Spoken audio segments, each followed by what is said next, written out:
Good evening and welcome back to Prime of Midlife. Thank you so much to everyone who's subscribed, who's shared, who's commented and liked and loved, and oh my goodness, who knew that people actually would want to watch me rant? What can I say? It's not going to stop anytime soon, I'm sorry.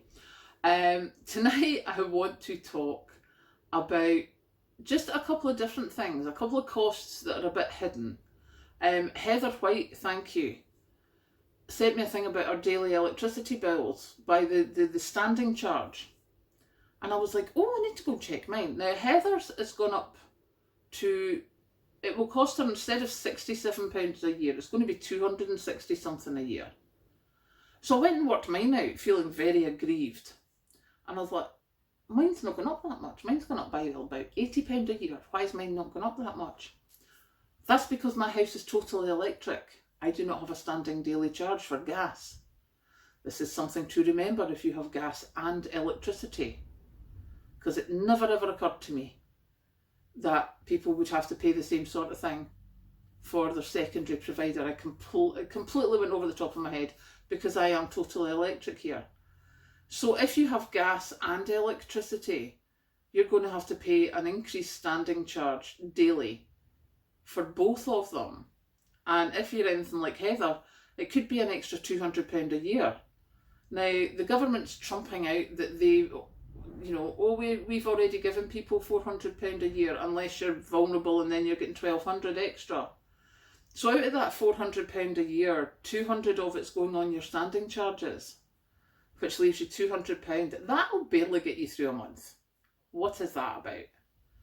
So yeah, something to be careful of. As I say, I hadn't thought about it until now. The other thing I was thinking of is cutting out the middleman. And the reason I say that is we just had someone at the door collecting money for a charity. And I was like, no thanks. And I do actually give to that charity anyway. But I give in the little boxy things, the little coin things. Collecting tins, thank you. I give them the collecting tins in the local shops. And one of the reasons I've done that is I'm just getting a bit suspicious, shall we say, about where my money's going in some of these big charities. Now, I know that there has been questionable activity in some charities where they will fight the family over a deceased family member's estate. And that to me is horrific and costs a lot of money. I do not put my wee £2 that is my pound of butter for that week in the collecting tin for somebody to go and take a bereaved person to court. It's not happening. But I also noticed on Indeed that there's adverts for fundraisers, charitable fundraisers. And there you go, see the elbow's going up.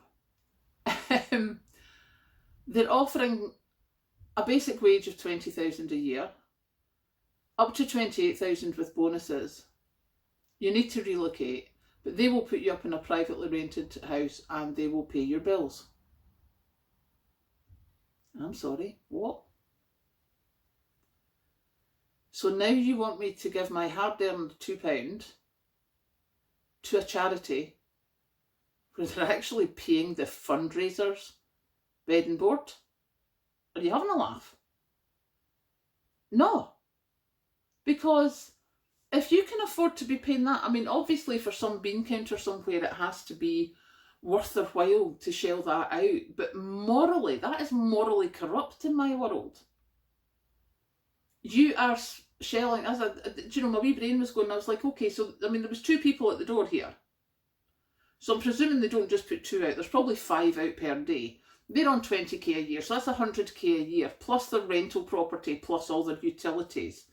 So that's probably going to be about another, 12k, another 25, so 125 to 150 a year to get people knocking on doors to try and get me to sign up to a direct debit.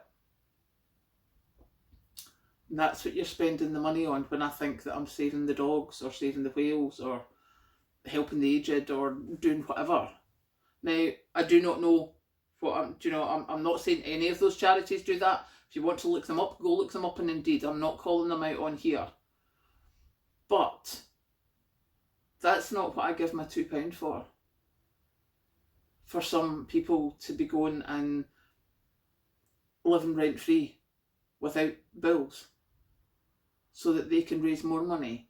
And don't even start me on charities top pays. I mean, they're just bleh. See, I'm being very calm tonight. So yeah, but that's my my final thing. Obviously, as I said, that sort of cut out the middleman. Remember, if you look and you see things like Trust a Trader,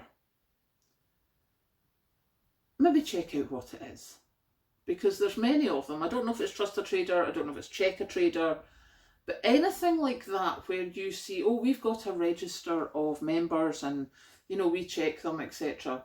Ask how they check them. You know, if they say it's Trust a Trader, so if you've gone out and checked his work, have you checked, you know, if it's an electrician like the NIC, have you had a qualified electrician go out and check his work? So that I know that he is trusted, or that he is good at what he does. These middlemen are taking a lot of money from us, and I think it's certainly just now we need to start looking at these things. Even Amazon, because the jars that I got, the little ball jars, they are from Wares of Knutsford, Wares, Wares of Knutsford. Now, I had bought jars of them many years ago when I had started trying to make jam. And I remembered them and found that, well, I was actually on Amazon going, I need more jars. And I saw Wares of Knutsford, so I immediately came off Amazon and went direct to Wares of Knutsford. Because why would I buy it through Amazon, which means they need to pay commission? It's like, if you want a takeaway, book it directly with the takeaway. Don't book it on Just Eat. If the restaurant or takeaway itself has got, if it says on its Facebook page that it does deliveries, do it direct. Stop them having to pay commission. I mean, especially in, you know, small towns or smaller areas, if you're always going to the same place, they know who you are. Why would you do Just Eat or DoorDash and make the takeaway pay commission? It's not worth it. If they've got delivery, do it directly. So yeah, that's my thing today. It's a bit of a mishmash, but it's Friday night and I've just made a pot of coffee because I got the lawyer's email. I've got to go and finish off Dad's paperwork for his estate, so I'm not looking forward to that. So me and my coffee are going to go and do stuff. I hope you have a good Friday night, and I will catch you later. I'll be back tomorrow.